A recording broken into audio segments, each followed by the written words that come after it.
Así que puedes darle a grabar. Ok. Hola a todos y bienvenidos a una nueva charla de verano de Anfaya. Esta sección forma parte de nuestro programa de becas de verano, una iniciativa con la que queremos acercar la inteligencia artificial a estudiantes y a toda la comunidad de la mano de profesionales que están desarrollando proyectos reales y compartiendo su experiencia. Antes de dar paso al ponente, me gustaría agradecer a nuestros mentores, becados, colaboradores y patrocinadores. Gracias a su apoyo y compromiso, este programa puede hacerse realidad. Hoy tenemos con nosotros a Juan Barambones, CEO de Intes Corten Steel y promotor de Vera Grande. Es ingeniero y emprendedor, y yo diría también que inventor.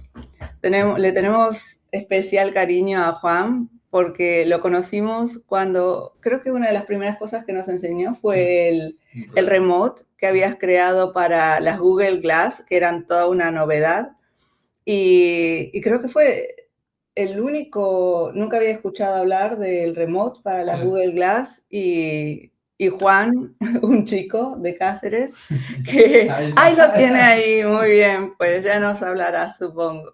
Pues es un placer tenerte hoy con nosotros, Juan. Tu charla se titula La visión de la IA desde un emprendedor en serie.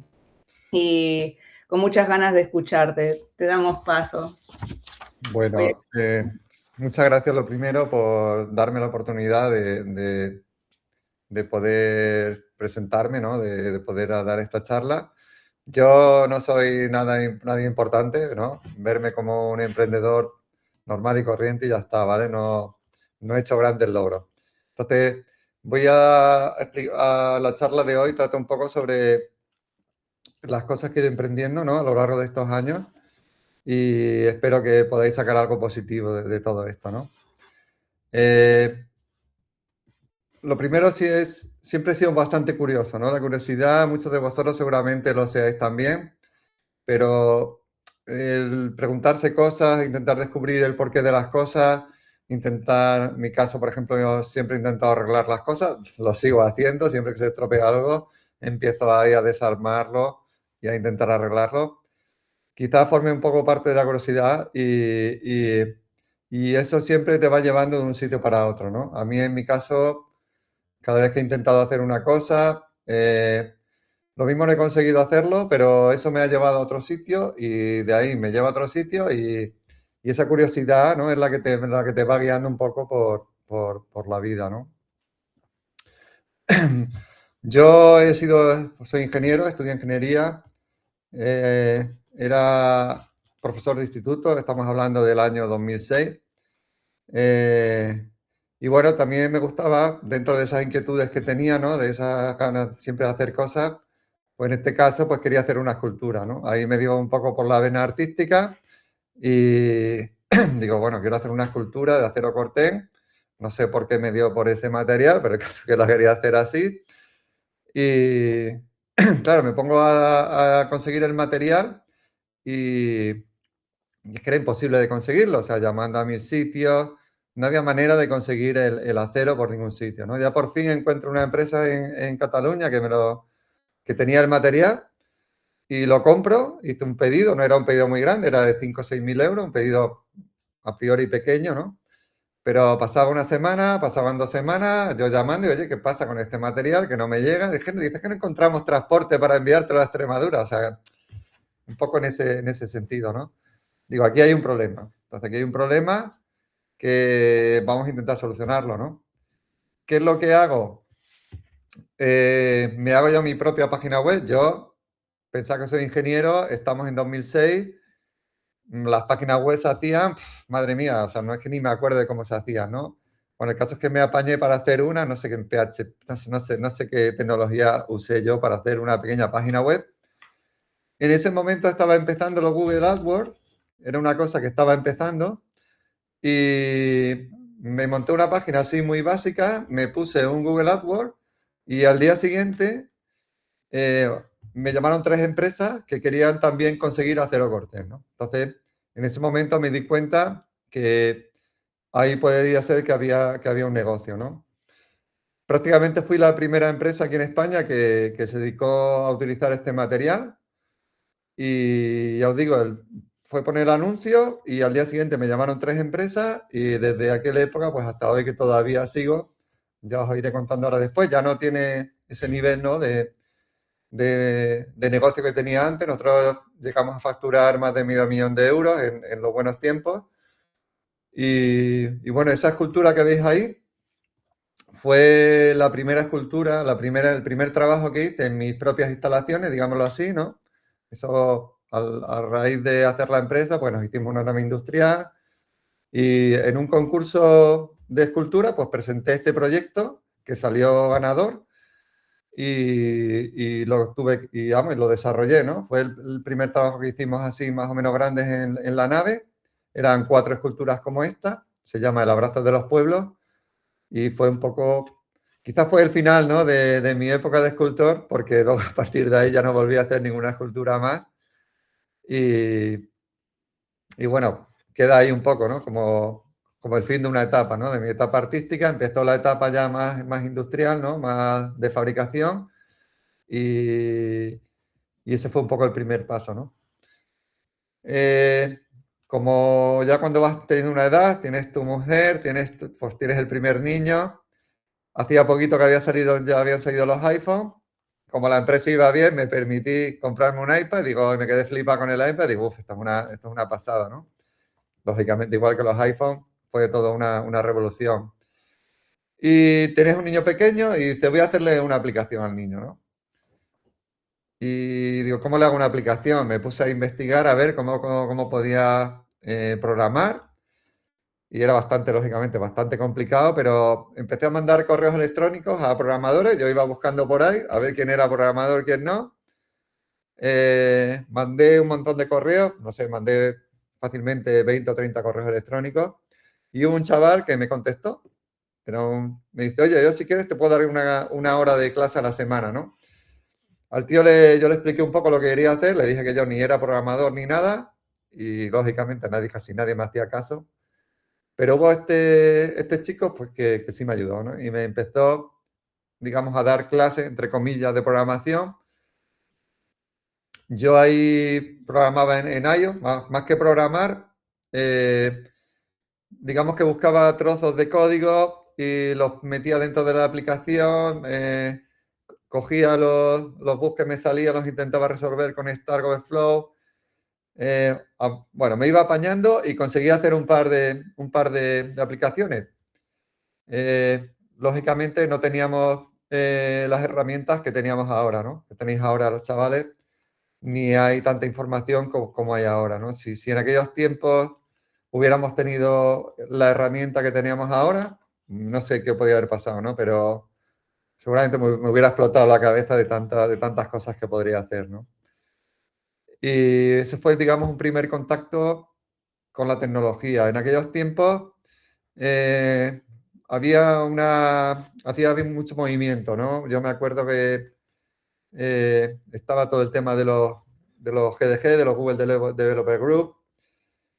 No sabía como un movimiento, no sé si ahora lo hay o no, porque estoy un poquito separado de la tecnología, pero yo recuerdo que en aquellos tiempos había muchísimos eventos, prácticamente cada fin de semana íbamos a algún evento que había, y ahí fue un poco donde conocí a Mariel, donde conocí a Ismael y a un montón de gente más, ¿no? En aquellos tiempos que empecé yo a meterme en el mundo de la tecnología, pues salió el tema de la Google Glass y, y un día soñé con la Google Glass, soñé que estaba leyendo un libro en la Google Glass. Fíjate que yo en aquellos tiempos era un producto que llevaría unos meses en el mercado y, en el mercado saldría así a nivel de desarrollador. Y yo me imaginé, digo, bueno, y si yo estoy tranquilamente sentado en el sofá y no quiero, porque las Google Glass, pues, no sé si las conocéis o no, pero eran unas gafas de realidad aumentada, vamos a decirlo así, que sacó Google, que tú las manejabas tocando la patilla. O sea, tú movías la patilla para adelante y para atrás, le dabas un toque, en fin, o hacías para adelante. Tenía aquí como un sensor en el lateral de la patilla y con eso navegabas a través de las gafas, ¿no? Yo me pensé, digo, bueno, ¿y qué coñazo tener que levantar la mano aquí siempre que quieres ver alguna cosa, ¿no? Entonces digo, ¿por qué no ¿por qué no invento algo, un mando a distancia, yo que sé, que pueda manejarlo sin tener que estar tocando la patilla, ¿no? Pues eso fue, digamos, el paso previo, ¿no? a crear una startup, como suele decirse, y sobre un mando a distancia para la Google Glass, ¿no? Se me ocurrió la idea, empezamos a desarrollarla y, y a través de un chico, Phil González, un chico aquí de la Tierra, que también le mandé un correo a ver si nos quería ayudar con el proyecto y nos dijo, pues sí, os voy a ayudar porque me parece interesante y pues que tuvimos una pequeña ronda de inversión con un inversor y, y más personas que se incorporaron al equipo y conseguimos desarrollar el mando, ¿no? Un pequeño mando pues para la Google. La- el, el- el hardware, digamos, se desarrolló aquí en España, en Barcelona. Prácticamente nos gastamos todo el dinero que recaudamos en hacer el desarrollo del producto. Quizás podríamos haberlo hecho open source, pero bueno, en ese momento pues salió así digamos que salió así, decidimos hacerlo así y el producto llegó, no sabemos cómo y por qué, llegó a oídos de Google y se interesó por nosotros, nos mandaron un correo electrónico, oye, hemos visto que habéis desarrollado un mando para la Google Glass y nos gustaría conocer el proyecto, ¿no? Claro, nosotros nos pusimos locos, eh, dijimos, madre mía, qué pasada, ¿no? Que hagamos una cosa aquí perdidos aquí en España, porque no sé si sabes que en Estados Unidos España prácticamente ni se conoce, ¿no? Por decirlo de alguna manera. Y nosotros nos pusimos locos de contentos, ¿no? De que Google se interesara por el producto y- y quisiera que nos conociéramos.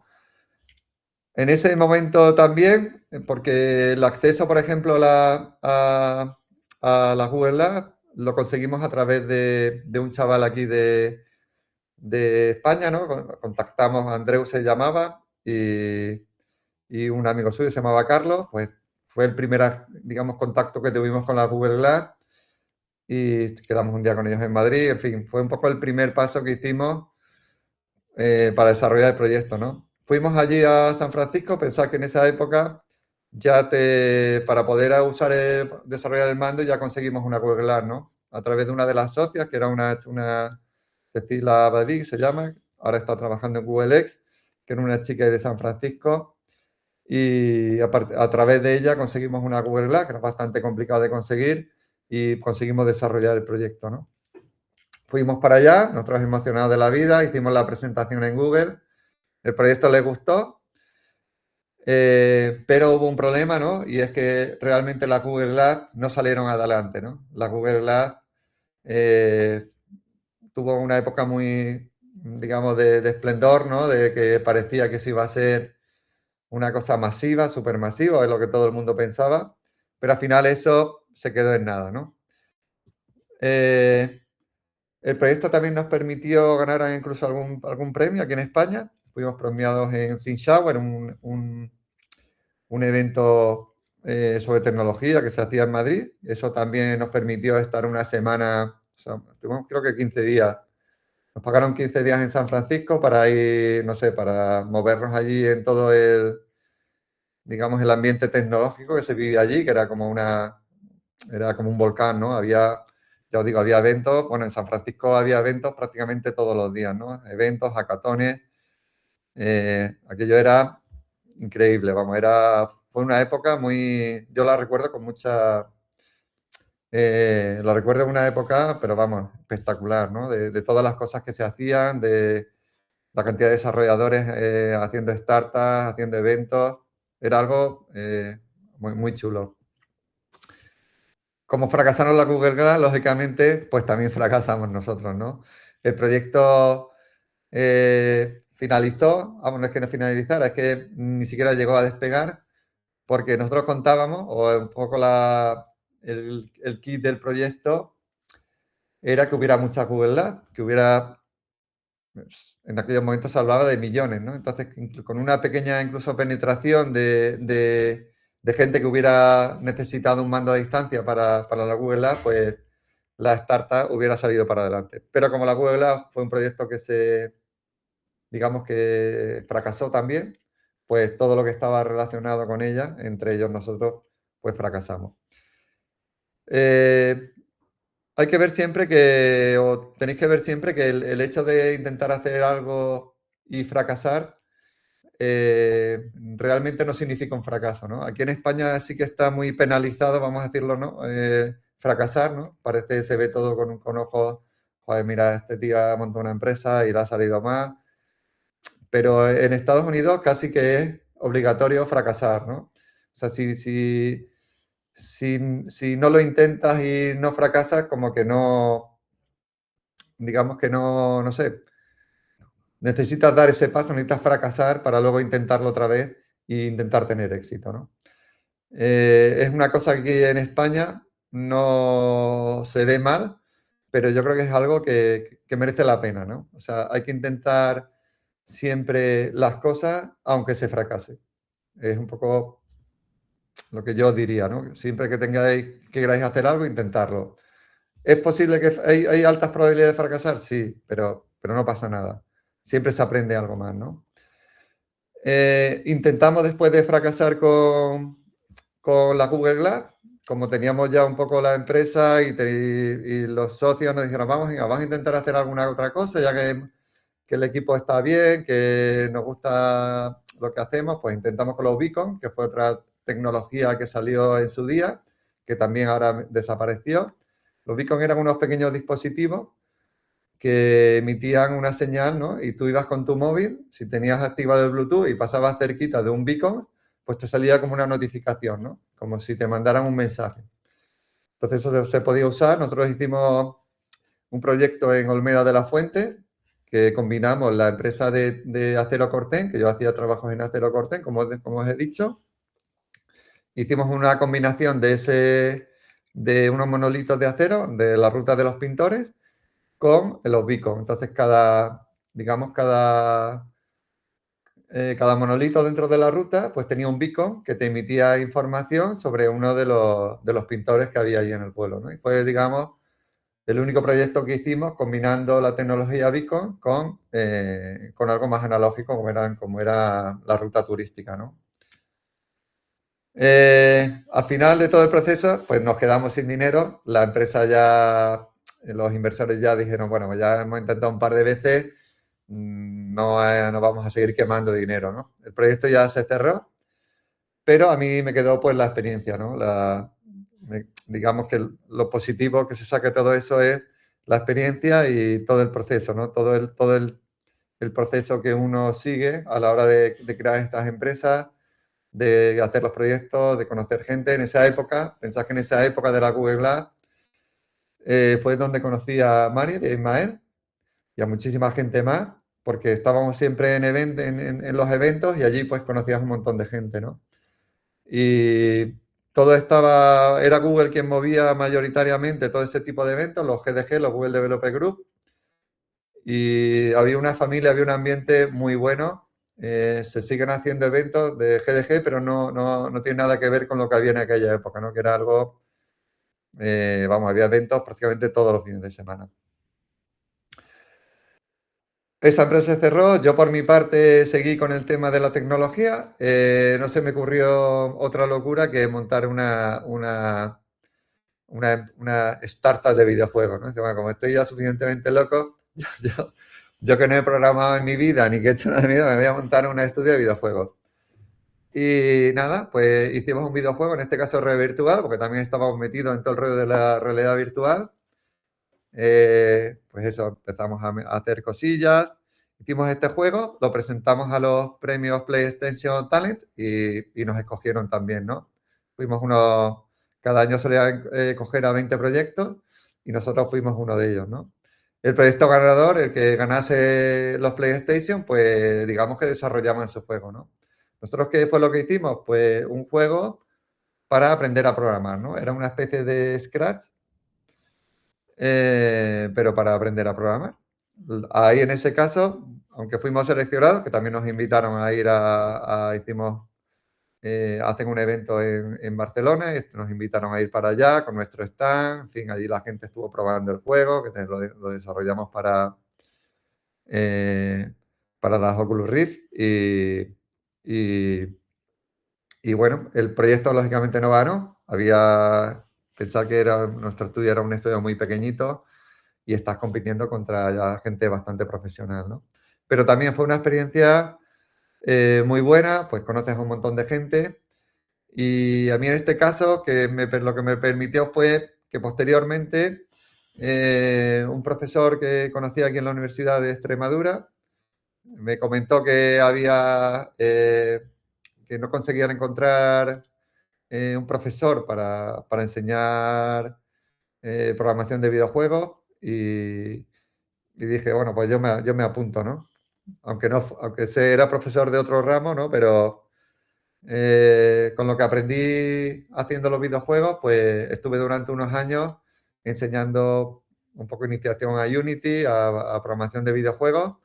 Eso me llevó también al modelado 3D y a la impresión 3D, ¿no? Todo este tipo de cosas, pensad que yo no tengo formación en ese sentido, ¿no? Todo esto lo he ido aprendiendo yo por mi cuenta, vamos a decir, ¿no? Pues te interesa una tecnología, pues empiezas a aprender, empiezas a investigar y terminas aprendiéndola. Y en mi caso, pues intentar enseñársela pues, a los demás. Ahora mismo quizás es un poquito más sencillo, ¿no? Todo esto, ¿no? Si hubiéramos tenido las herramientas que tenemos ahora en aquellos tiempos, pues, pues la cosa hubiera sido muy diferente, ¿no? En 2019 comienza una nueva etapa, ¿no? en nuestra vida profesional, vamos a decirlo así. La empresa de Acero Cortés, yo ya veía que cada vez facturábamos menos, ya no éramos un producto tan nicho y yo digo, esto, como sigamos así, ¿no? Como no cambiemos de sector, como no hagamos algo diferente, vamos a tener que cerrar, ¿no? Vamos a tener que cerrar la empresa porque, claro, al principio cuando estás en un producto nicho, casi el 100% del mercado lo ocupas tú, pero en el momento que empiezan a meterse más competidores, pues lógicamente tu facturación disminuye y es más difícil mantener la empresa, ¿no?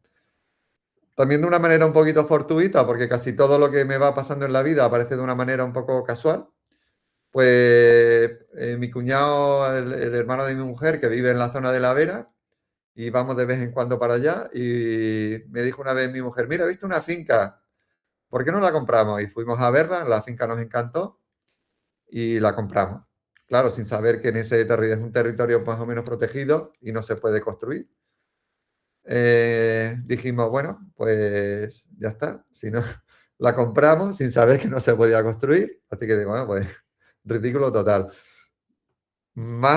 Encima, aparte de eso, tenía un problema con un lindero, porque aquí en España, digamos que el catastro, que es las lindes por donde tiene que ir cada finca, que son digitales, van por un sitio, pero luego la realidad es que va por otro. Entonces muchas fincas no coinciden una cosa y otra.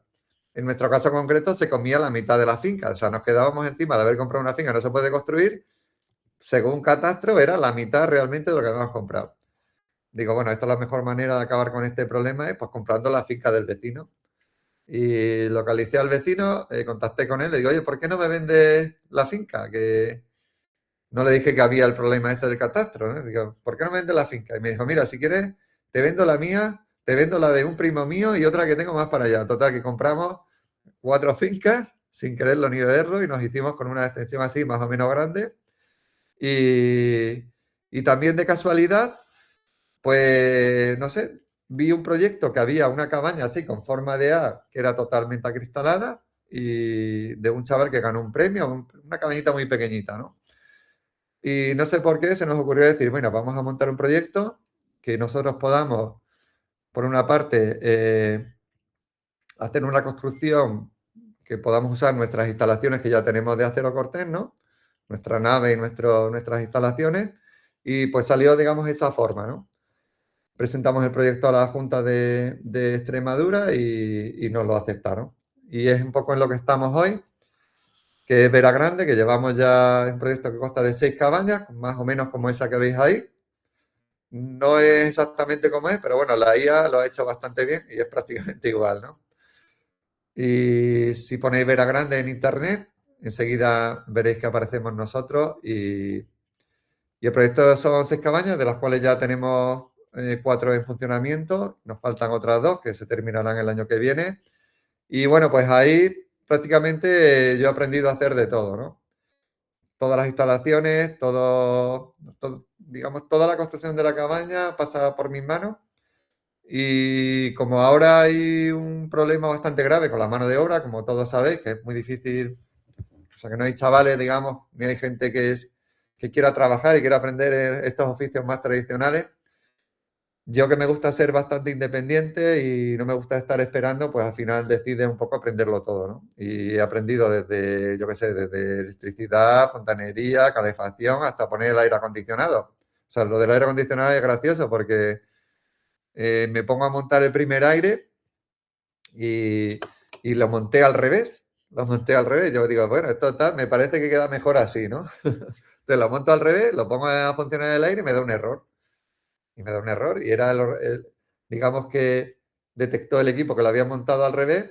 Así que lo que tuve que hacer es aprender a recoger el gas del circuito de refrigeración, que me vi un vídeo por YouTube y lo tuve que improvisar sobre la marcha y darle la vuelta, en fin. Que todo eso lo voy aprendiendo y básicamente porque si intentas llamar a alguien que te vaya a poner el aire acondicionado, lo mismo te da un mes de plazo para ir a ponerlo, ¿no?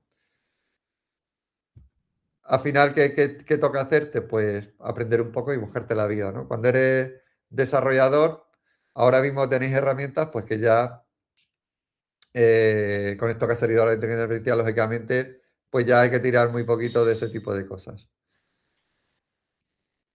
Para mí la IA ahora, ¿cómo lo veo yo? Yo creo que te da un poco superpoderes, ¿no? Es como la pócima esta que usaban Asterix y Obelix, ¿no? Que te tomas la pócima y ya te vuelves pues súper fuerte. Pues la IA yo creo que más o menos es algo parecido, ¿no? Te permite multiplicarte, ¿no? Te permite hacer cosas mucho más rápido, te permite, no sé, eh, esta presentación está hecha con IA, hemos hecho una campaña de crowdfunding que también lo ha desarrollado prácticamente todo la IA. Y todavía no me he metido a programar nada porque no tengo tiempo, pero me están dando muchísimas ganas, ¿no? De todas las cosas que se te van ocurriendo o que te quedaron un poco en el tintero en aquellos tiempos, intentar desarrollarlas con inteligencia artificial, ¿no? ¿Cómo veo yo ahora la inteligencia artificial? Como te potencia, ¿no? Como te da esa multiplicidad. Yo creo que lo que te regala realmente la IA es tiempo, ¿no? Lo que antes podrías tardar en hacer, pues yo qué sé, un mes, pues ahora lo haces prácticamente nada, en una semana, ¿no? Entonces, no sé, es como veo yo la IA ahora mismo, es que te da tiempo para hacer realmente otras cosas, ¿no? Para dedicar ese tiempo que te ahorra de hacer o que no vas a dedicar a desarrollar o a hacer otro tipo de cosas, pues intentar dedicarla a la familia, a viajar y sobre todo a estar más en contacto con la naturaleza, ¿no? Yo a mí el hecho de hacer este trabajo, este proyecto, que estamos en plena naturaleza, hay muchos trabajos que los hago allí, se hacen sobre el terreno y es un trabajo muy satisfactorio porque estás trabajando en el campo, ¿no? Estás en plena naturaleza, aunque estés trabajando en cosas más o menos industriales, vamos a decirlo así, pero estás en contacto con el campo y eso te permite tener una visión diferente de las cosas, ¿no? Creo que todo eso se está perdiendo, por desgracia, ¿no? Cada vez más gente quiere ir a la ciudad, todo el mundo quiere ir a la ciudad y creo que volver un poco a estar en contacto con la naturaleza, volver un poco al campo, creo que sería un poco, sería muy bueno para todo el mundo, ¿no? Cosas que tengo pendiente para el futuro, ¿no? Ahora estamos en un proyecto de movilidad sostenible con bicicletas eléctricas allí dentro de Vera Grande, que se llama Pedaleando.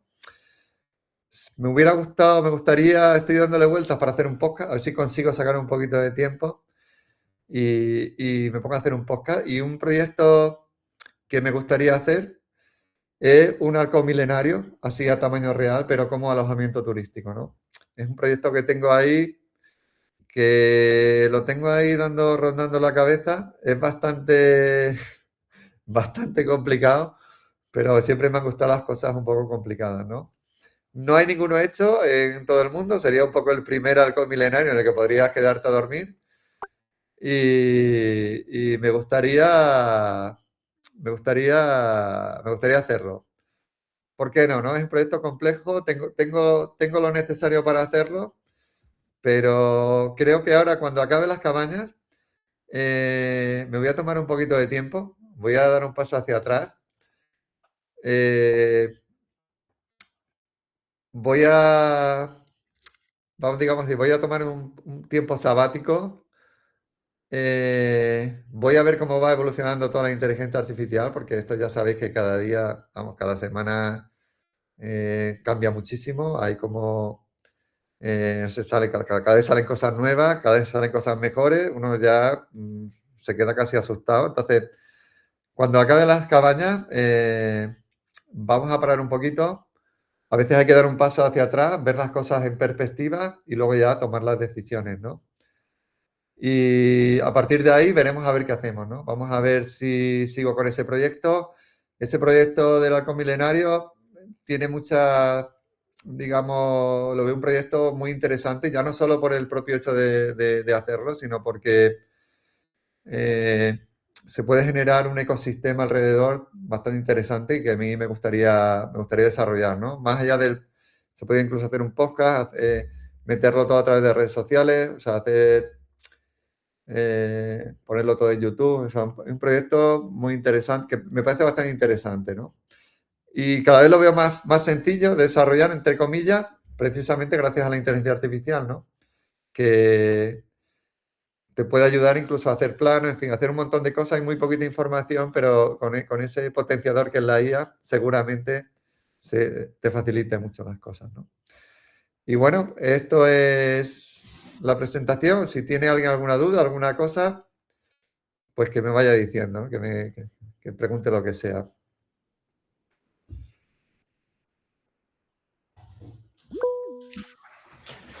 Ah, Bueno, David, dale. Hola, David. Bueno, te tengo algunas dudillas. Yo soy un poco pesado con las dudas, pero bueno, espero que me tengas paciencia. Em, las tres dudas que tengo son, la primera, ¿has probado o sea, cuando montas equipos, en plan, ¿cómo lo montas? Porque el tema de montar equipos siempre a mí por lo menos me cuesta. ¿De montar qué? Que no te he entendido bien, perdona, David. Equipos, montar equipos. A ver, montar equipo es complicado. No es fácil, ¿no? Pero yo siempre presentaba el proyecto de lo que quería hacer, buscaba siempre por internet los perfiles que necesitaba, les decía lo que quería hacer y normalmente siempre se unían a mí, ¿no? Siempre he tenido equipos. Piensa que yo, la mayoría de estos equipos los he hecho me refiero, el de remote, el del mando a distancia, realmente ahí el equipo, no tenía equipo, sino que el desarrollo ya se lo daba a una tercera, era como una subcontratación, pero donde realmente hice equipo fue en el caso de los videojuegos, ¿no? Entonces, ahí te buscas un perfil que necesites, o sea, no sé, necesitas un perfil, en mi caso, de un desarrollador de Unity. Pues yo buscaba un perfil, le mandaba un poco lo que quería hacer, quedaba con él, le contaba lo que quería hacer y muy poquita gente me dijo que no, ¿no? No sé si era por la pasión que veían en lo que quería hacer, le contaba todo el proyecto, cómo era, y normalmente la gente se unía a mí, ¿no? Un poco eso, buscar el perfil que necesitas, contarle tu proyecto y contarle lo que va a hacer. Y no pagaba mucho, quiero decir, por decirte algo, lo mismo a un desarrollador no estaba lógicamente a full time conmigo, ¿no? Ellos hacían otras cosas y colaboraban, digamos, dentro de mi proyecto, no estaban al 100%, ¿no? Y lo mismo les pagaba, por decir algo, 50 euros al mes, no le pagaba más, o 100 euros, no le estaba pagando un sueldo, no tenía yo esa capacidad, ¿no? Ese colchón financiero para hacerlo. Pero ellos les gustaba un poco en sí el proyecto, ¿no? Son gente que les gustaba hacer cosas y trabajar en un proyecto, ¿no? Vale, gracias. Me parece curioso. La otra duda que tengo es, veo que pruebas un montón de cosas, el tema de, bueno, no sé si sabes, el sesgo de costumbre. ¿Perdón? Acércate un poquito más al micro. Sí, vale. ¿Ahora se me escucha mejor? Sí. El sesgo de coste hundido, ¿sabes lo que es? ¿El? Espérate, no sé si me escucha mal. Bueno, si queréis que vaya preguntando otro y pruebo el micrófono, que a lo mejor me estás No, fallando. repítelo así, habla un poquito más despacio, porque se entrecorta a veces y se... Que sí, o sea, que mi duda es, ¿cómo iterar rápido, básicamente? En plan, porque veo que pruebas muchas cosas y iteras como muy rápido. Pruebas algo y si falla, pruebas otra cosa. Y una cosa que me suele pasar a mí es que me quedo enganchado en algo y salir me cuesta bastante. Entonces, como, Dedico muchas horas. O sea, no es que... O sea, si veo que una cosa no me funciona, pruebo y ya cuando salgo y voy a otra es porque ya he probado muchísimo, muchísimo. O sea, he dedicado muchísimo tiempo a ello y, y ya cuando ya no veo ya que prácticamente ya he desechado todo, pues ya hago otra cosa, ¿no? No sé si a eso que te refieres. sí, Sí, yo gracias. creo que hay como dos tiempos, ¿no? Uno es el tiempo de iterar y otro el tiempo del proyecto. Los tiempos de proyecto de Juan suelen ser muy largos. ¿Sabes? Fijaros, el proyecto este de las cabañas, ¿no? Lleva desde 2019. O sea, estamos en 2026 y aún no ha terminado. O sea, es decir, aún está diciendo que va a hacer 2 cabañas más en el 2026. Lo que pasa es que sí, en cada uno de los pasos él itera muy rápido, ¿sabes? Le echa muchas horas, ¿sabes? Para ir probando cosas. ¿Es así, Juan? ¿O? Sí, a ver, este tipo en el caso de estos proyectos físicos, lleva mucho tiempo porque hay mucha burocracia también de por medio, ¿vale? Y eso que yo me salto un poco la burocracia, o sea, voy más rápido que la burocracia, también asumo mis riesgos, entre comillas, ¿no? Pero ahora, por ejemplo, con las cabañas, me han parado la cabaña porque he ido más rápido, me han dicho, oye, para un poco porque vas a terminar las cabañas y te faltan aquí un montón de papeles, ¿no? Entonces, este tipo de proyectos son proyectos más o menos largos que llevan mucha burocracia, ¿no? En el caso del remote, por ejemplo, tiraba mucho también que si había algo que se me quedaba atascado, intentaba buscar a alguien que me lo solucionase el problema. Siempre he preguntado, ¿eh? Es como tú que haces preguntas, pero a mí desde el cole siempre he preguntado, cuando tenía alguna duda la preguntaba. Y si había alguna cosa que no sabía, pues no tenía ningún problema en buscar a alguien que no me conociera de nada y preguntarle que, oye, tal, ¿me puedes ayudar con esto? Aunque no me lo conozca de nada, ¿sabes? Y normalmente la gente te ayuda. Yo estoy seguro que a Ismael le llega un correo de un tío que no conoce y le dice, oye, mira, Ismael, te he conocido no sé cuánto y estoy intentando hacer esto y así puedes ayudarme y estoy seguro que le diría que sí. Hay mucha gente así que te ayuda desinteresadamente cuando tienes alguna duda, ¿no? Mucho más, lógicamente, si conoces a alguien, ¿no? Vale, gracias. ¿No tenías Nada. 3 dudas? ¿La tercera? Sí, pero bueno. La tercera es, digamos, más suave. Es la de, que he visto que has probado con temas de IA, si has probado a generar vídeos. Todavía no me he metido en eso. He visto, ¿sabes lo que pasa? Que es que veo que van saliendo cosas, pero como va evolucionando tan rápido, Sí, eh, digamos que prefiero ver qué es lo que hace la gente y cómo va evolucionando un poco la tecnología antes de meterme yo en una de ellas, porque es que te metes en una, lo mismo, intentas profundizar mucho y dentro de un mes pues ha salido otra y que tienes que dar el salto a otra, ¿no? Entonces, sí. eso es lo que me refería, que ahora va todo tan rápido que es como que lo estás viendo, o sea, digamos que te quedas un poco fuera viendo qué está pasando, ¿no? Cómo va creciendo todo tan rápido, ¿no?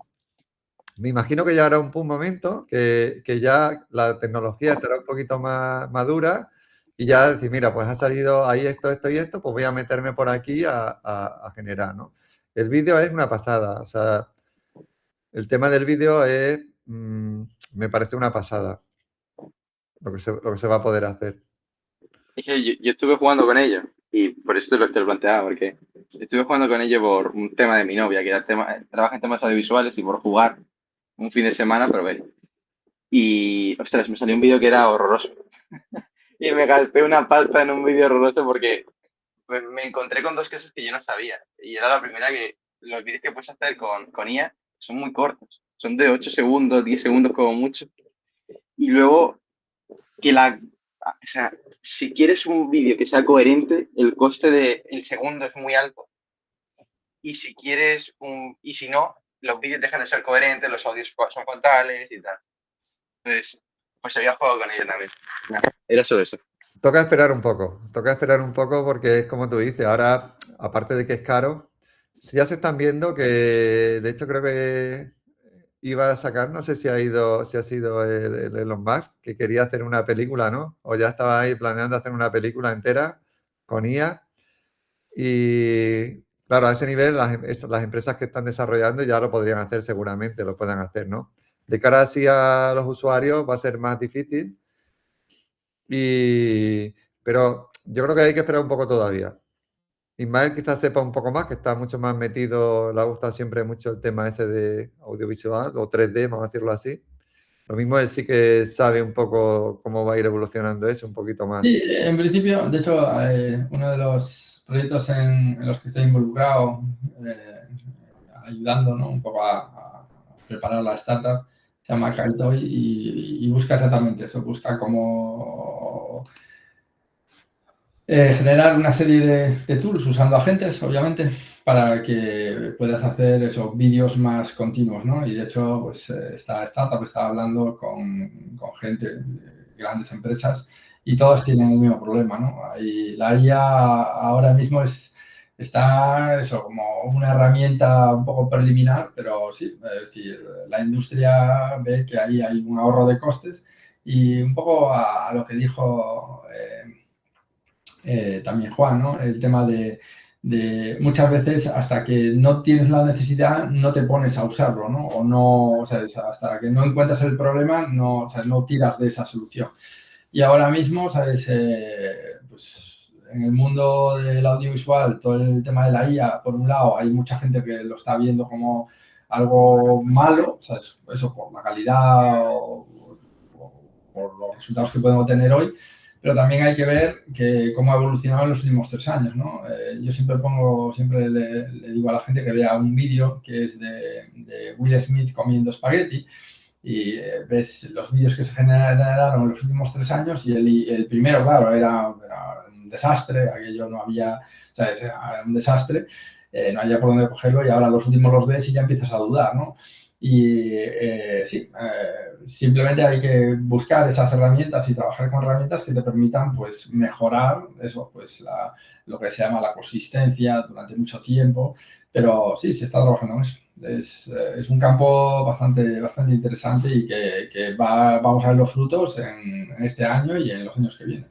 Netflix y todos estos van a empezar a usar, bueno, ya han dicho que ya están usándolo, pero vamos a empezar a ver más y más temas de vídeo por ordenador, sí.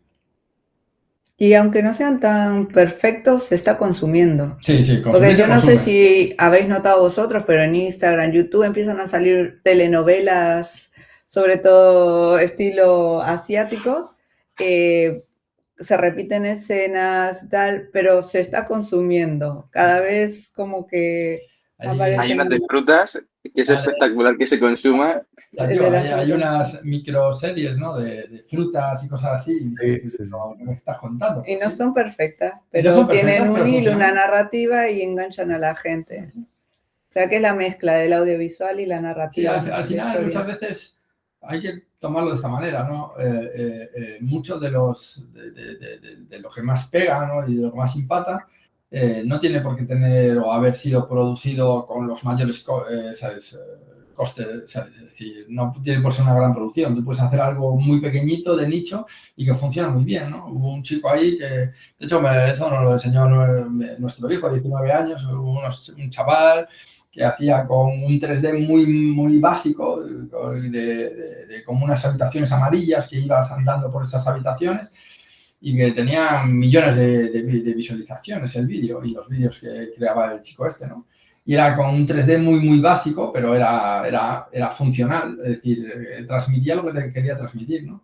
Y pues lo mismo, si transmites lo que tienes que transmitir, da igual si usas una IA, si no la usas, ¿no? Pero la IA por encima, como bien decía también Juan, democratiza, ¿sabes?, el acceso a poder enseñar más, ¿no? Ahora, de la idea a enseñar algo, ¿sabes?, el paso es más bajo o más simple que antes, ¿no? Antes a lo mejor pues era más complicado, ¿no? Pero eso también pasó, pensar que pasó con los ordenadores y pasó con el móvil. Antes de que los móviles grabaran vídeos como grababan o sacaban fotos como grababan, pues ahora cualquiera casi parece un fotógrafo increíble o, ¿sabes?, cualquiera que tenga un móvil, ¿sabes?, de los últimos 5 años, pues puede sacar unos vídeos bastante buenos. La IA es otra herramienta. Héctor, dale. Hola, ¿me escucháis bien? Sí. Gracias, Juan. Muy didáctica la exposición, muchas aventuras, muchas experiencias. Sí. Mira, se me ocurre, porque mi familia tiene un camping, bueno, yo soy parte de... Construimos un camping en Sarria, en el Camino de Santiago. Como estamos ahí conectados por la Vía de la Plata, si te va bien lo del halcón milenario, podemos construir una estrella de la muerte allí cerca de Santiago, que es la capital del imperio. Y así nos conectamos, ¿no? Ya me dirás cómo te va eso. Naturalmente que sí. De hecho, un poco la idea realmente sería construir un parque más temático, ¿no?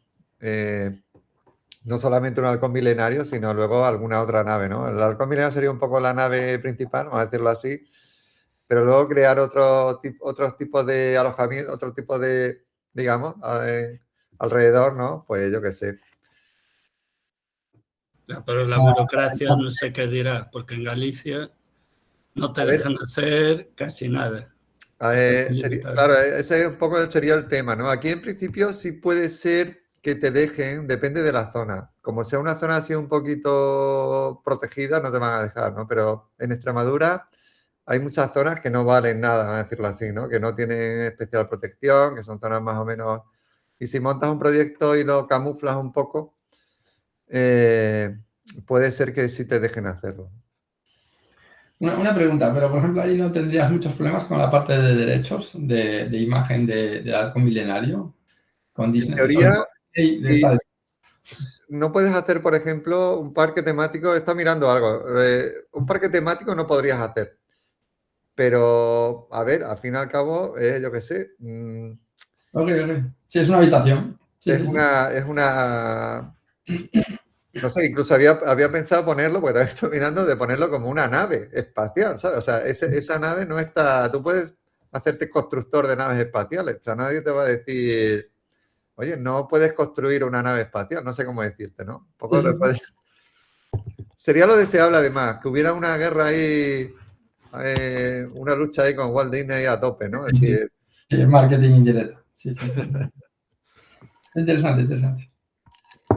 ¿Una pregunta más? Yo tengo una pregunta. Por ejemplo, cuando hiciste lo del remote y Google se puso en contacto contigo, ¿ya estaba acabado o estabas en el proceso? Porque hay mucho miedo de presentar las cosas, si a veces un MVP es suficiente o menos de un MVP, la idea, ser el primero, sacarla a la luz y acelerar. ¿Cuál es tu visión con respecto a ese tipo de cosas? Digo lo del remote porque igual es una de las cosas más tecnológicas, además del videojuego. Yo creo que hay que sacar las cosas. Creo que en ese momento ya estaba funcionando creo que estaba ya funcionando. Pero hay que sacarlo. O sea, hoy en día, en lo que hablamos siempre, ¿no? Las ideas, o sea, ideas como la tuya seguramente haya. O sea, no vas a ser el único, ¿no? Que tenga esa idea. Y eso de que te copien y demás, hay que un poco pasar... la gente, o sea, copiar, no es que sea fácil copiar, sino que realmente lo complicado es desarrollar un poco el producto, desarrollar la idea. Entonces, tú puedes contar una cosa, lo difícil va a ser desarrollarla. Y copiar, creo que te van a copiar cuando tengas éxito. O sea, si no tienes éxito, no te van a copiar. Es decir, y entonces como tienes éxito, tienes ese pequeño gap, o sea, es decir, esa ventaja, ¿no? De hecho, por eso siempre dicen, ¿no? Que normalmente el que pega primero, o sea, suele pegar 2 veces. Porque copiar sí se puede copiar. De hecho, cada vez, y ahora con la IA, por ejemplo, cosas de software, son fácilmente copiables. Incluso con cosas de hardware, ¿no? Porque ahora la IA ya se va a meter mucho en el tema de hardware, de diseño de circuitos, por ejemplo, todo lo que hizo en Remote Juan, ¿sabes? A día de hoy, con los servicios que hay online de hacerte tus PCBs y todo el rollo, o sea, es decir, yo creo que Totalmente. de semanas lo clonas. El problema no es clonarlo, es haber accedido al mercado, haber llegado con el canal correcto a la gente correcta. Eso es el mayor hándicap, ¿no? O sea, una vez que estás ahí, sí, que después clonar es fácil. De hecho, Amazon, por ejemplo, es un líder en eso. Ellos venden cosas y cuando ven que hay algo que se vende muchísimo, no suena que hay productos de Amazon con la marca Amazon que son copias de otras que funcionan muy bien. ¿Sabes? A nivel de venta, pues es por eso. Y luego está también que te pueden comprar. Eso es muy interesante. Que es otra opción que por eso interesa salir pronto, porque si sale, o sea, si lo desarrollas pero lo haces pronto, puede ser que una empresa esté interesada directamente y diga, venga, pues para empezar yo de cero, pues te compro. Eso en Estados Unidos sí que se lleva mucho, ¿no? Mucho. Es un éxito, eso para muchas startups es un éxito muy... ¿sabes? Nadie habla de eso, ¿no? Pero la mayoría de las startups lo que buscan es que alguien los compre. ¿Sabes? Es decir, es un éxito bueno, ¿sabes? Hay muy pocos Facebook, muy pocos Google, ¿sabes? Es decir, hay un Google, un Facebook, pero ¿cuántas startups por el medio han sido compradas o adquiridas por otra? Ejemplo, Instagram, ¿sabes? Que era una red social, fue comprada por Google, por Facebook. WhatsApp, lo mismo, ¿no? ¿Sabes? Ellos hicieron su estilo así. José, dale. Nada, yo me siento bastante identificado, la verdad. Yo soy una persona muy inquieta y voy de una cosa a otra. Y mi pregunta era un poco, porque estuviste con muchas cosas de informática, electrónica, etcétera, ¿no? Y al final acabaste tirando por un negocio más físico. Te comiste como un poco el tiempo en el que era difícil hacer todo esto y ahora que es mucho más fácil hacer algo electrónico, algo informático, estás como en un campo más de tierra, ¿sabes? Algo que por así decirlo es más difícil. La pregunta era ¿por qué tiraste por ahí? Si quizás era ese hilo, esa unión con algo más de naturaleza, si simplemente te llevó hacia allí la empresa, era un poco eso. Pues mira, al final tienes una familia y tienes que alimentarla, ¿no? Como digo yo. Entonces, yo durante el tiempo que desarrollé Remote y todo lo demás, la empresa iba muy bien, la empresa de Acero Corten iba muy bien y podía dedicar mucho tiempo. Tenía la parte, digamos, cubierta, ¿no? La parte de facturación la tenía cubierta y podía dedicar tiempo a esos otros proyectos. Justamente ahora me ha pillado en ese cambio de fase. En la empresa de Acero Corten ha ido hacia abajo. Hay que cambiar de sector porque tengo pues, 2 chavales muy jovencitos, van a empezar a estudiar ahora y necesitas dinero, ¿no? Entonces, te tienes que, digamos, dedicar a asegurar un poco la parte de monetaria, ¿no? Es decir, tengo que asegurarme que tengo dinero y, pues decía, una vez que eso empieza a funcionar, una vez que termine las cabañas, que tenga esa parte más o menos asegurada, probablemente vuelva otra vez a desarrollar los otros proyectos, ¿no? Entonces, lo bueno que tenéis los chavales ahora, o lo bueno que tenéis vosotros, es que esa parte no estáis obligados a hacerla, ¿no? No tienes hijos, no tienes una familia y solo tienes que encargarte de ti, ¿no? Es una época muy buena para emprender, ¿no? Para hacer ese tipo de cosas. Quizás yo soy un poco raro porque ya emprendí con un niño, ya no es lo normal, ¿no? Pero bueno, es lo que es. Tenéis que aprovechar ahora que sois jóvenes para hacer ese tipo de cosas. Pablo, venga, última. Que no tenía el micro conectado. No, me surge una reflexión así, viendo la presentación. Enhorabuena por la presentación, Juan, y por la historia. Gracias. que desde luego considero que es muy, muy inspiradora. Y esto va dirigido a los becados. Una idea que os llevéis de esta presentación. Una idea. Le estás preguntando, le estás inquiriendo a que den una idea cada uno de ellos. Que contesten, no. Si pueden los 4. Los 4. Una reflexión, una idea que se lleven de esta historia. A ver, yo no sé, yo la verdad que eso, me siento un poco identificado y de hecho, bueno, o sea, lo que decía de escribir a gente y todas esas cosas es algo que estaba intentando hacer últimamente con el proyecto de escribir a gente que controlara y tal. Y me llevo un poco más eso de ir a algo presencial porque viendo, no sé, o sea, está en esta conexión, o sea, está en esta llamada por una sucesión de hechos que iba a presentarse a sitios, conoció a Mariel, conoció a Isma, pues quizás ir a apuntarse a más cosas de ese estilo para hacer eso, más enlaces y tal. Y esto off topic, ¿no? ¿Sabes? Si no existe, créalo.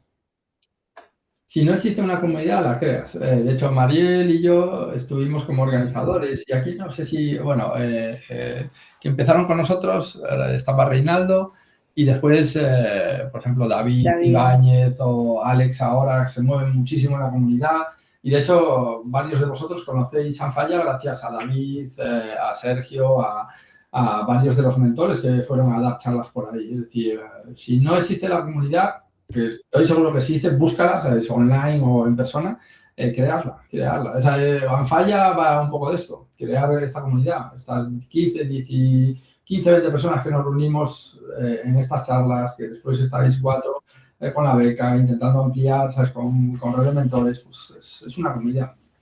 Venga, siguiente. Siguiente. Pues yo un poco también relacionado con la pregunta de José, yo diría un poco no tener miedo ni a cada pequeño paso que tengas que dar, ni a sobre todo al cambio, sobre todo viendo en todos los ámbitos en los que se movió Juan. Siguiente, muy buena esa. Estáis además en la edad en la escuela del error. Sí, sí. Él dice, oye, ¿por qué tengo éxito? El éxito viene de la experiencia y la experiencia viene de cometer muchos errores. Pues cuanto más aceleréis la velocidad de cometer errores, mejor. Claro, yo iba por ahí, lo que iba a decir, que al final todas las personas que triunfaron es porque en algún momento lo intentaron, la cagaron y lo volvieron a intentar. Al final es un bucle que hay que cruzar. No la cagaron, no obtuvieron resultados. Lo hubieran no lo esperamos, vamos a dejarlo ahí. O no deseamos. Muy bien. David. Sí. O sea, por mi parte es un poco todo el tema que he visto de cómo se rodea de gente y cómo pregunta y tal. O sea, eso es algo que ya hablé la semana pasada con Ismael y con el resto de mentores y es algo que estoy aprendiendo bastante de vosotros. Estoy intentando aplicar porque me parece que es algo muy importante hostia, no estás solo, tío. Somos muy de, por ejemplo, por lo menos yo y conozco otra gente que es así, somos muy de tenemos ideas, tenemos cosas, intentamos darle a tope nosotros y una persona no logra nada. O sea, nos atascamos en tonterías y por un lado o por el otro nos vamos a quedar ahí.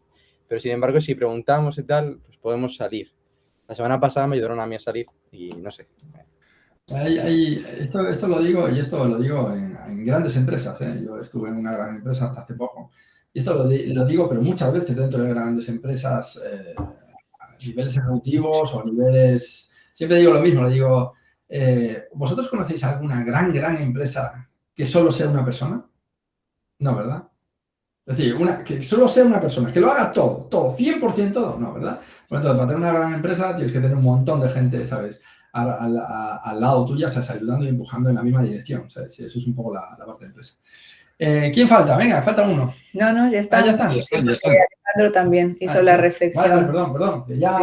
Yo, hablando un poco de lo que han dicho, creo que yo veo muy importante, por ejemplo, yo lo recomendaría mucho que vayan a eventos. Yo no sé ahora cómo está el tema de los eventos, Ismael, no sé si hay muchos o no. Yo me acuerdo en aquellos tiempos que yo iba a todos los eventos que podía, me enganchaba todo lo que podía y eso, conoces a muchísima gente, gente que está relacionada con lo que hace, generas ahí esa comunidad de la que hablabais antes Y creo que es muy importante que os mováis, que intentéis hacer ese esfuerzo de ir a eventos y conocer a gente. Sí. Incluso Ismael y yo hubo una época que viajamos mucho por España con los eventos. Gracias a Google también fuimos patrocinados de alguna manera, porque al final era una sinergia entre Google y nosotros. Claro, porque si al final haces... y conocimos mucha gente alrededor de España, gente buenísima, increíble.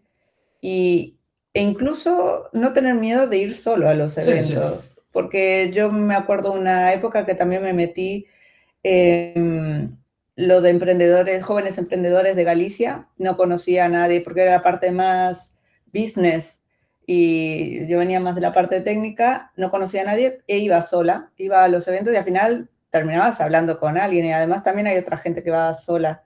Y al final uno rompe y haces tu grupo, sí, al final empecé a tener muy buenas amigas y amigos en esos grupos, además de lo que era el GDG. Claro, y como habíamos dicho, ¿no? Y yo y Juan, ¿no? ¿Sabes? Es decir, hemos hablado un montón de veces durante todos estos años, ¿no? Pero no todos los días. Pero cuando, por ejemplo, para ahora para Falla, dije yo, ostras, ¿sabes? Hablando con María, dijimos, una persona que puede ser interesante, ¿sabes? Que tenga una visión, que os dé una visión fuera de lo que es la parte de tecnología pura, ¿no? O sea, simplemente con visiones más desde, ostras, vamos a ver las cosas desde fuera de la caja, ¿no? De la tecnología y mira que hay más cajas, ¿no? Y conectar esas cajas, ¿no? Y Juan, por ejemplo, y hablamos con él y fijaros, está aquí, ¿sabes? No, esto es un poco, y ha cedido su tiempo, ¿no? ¿Sabes? Y eso llevarlo con vosotros, porque lo mismo que está haciendo Juan y que hacemos nosotros, hablando con gente y conectando con gente, pues es un poco lo que nos gustaría que vosotros también siguierais haciendo en el futuro, claro. Estupendo. De hecho, me estaba acordando ahora en una época tenías también Tango, que se llamaba, también que era de realidad aumentada. Sí, ¿no era un teléfono? Sí, una tablet, entre tablet y teléfono, ¿no? Era una tecnología de Google. Sí. Es que me invitó su mujer a dar una charla y estuve probando y viendo cómo era y dimos una charla las dos juntas sobre el tango, que acababa de salir. Sí. Toda una novedad. Bueno, lo mismo tenéis que hacer un evento, Mariel, Ismael, por ahí o algo, ¿no? Ahí para que...